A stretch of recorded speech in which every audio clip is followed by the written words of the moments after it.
Saudara Koordinator Gerakan Anti Korupsi atau Gerak Aceh mengungkapkan penetapan sejumlah tersangka kasus korupsi beasiswa tahun 2017 oleh Polda Aceh dinilai tidak tepat. Pasalnya, jika merujuk pada objek perkara yang ditangani oleh Polda Aceh, dianggap tidak tepat yang menjadi tersangka dalam kasus tersebut adalah para pihak yang mengelola pada proses tahapan administrasi.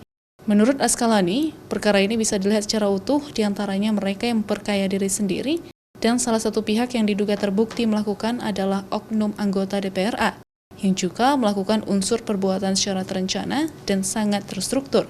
Tim penyidik Polda Aceh diminta untuk lebih jeli melihat kasus tersebut, dikarenakan masyarakat juga dapat menilai bagaimana kasus tersebut seiring berjalannya waktu. Untuk kasus beasiswa ini tercium dia. Jadi kelihatan betul ada upaya-upaya untuk melindungi orang per orang, sementara orang-orang tertentu yang kemudian dengan mudah disangkakan, dengan mudah kemudian karena tidak bisa memberikan sesuatu dalam tanda kutip ya, itu kemudian menjadi dalil orang disangka, itu berbahaya sekali dalam proses penegakan hukum.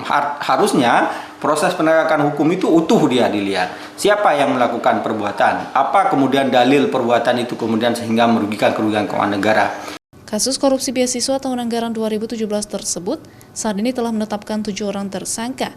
Namun dari ke-7 tersangka tersebut, tidak adanya nama mahasiswa penerima beasiswa maupun anggota DPRA sebagai pemberi beasiswa. Syahril, Kompas TV, Banda Aceh.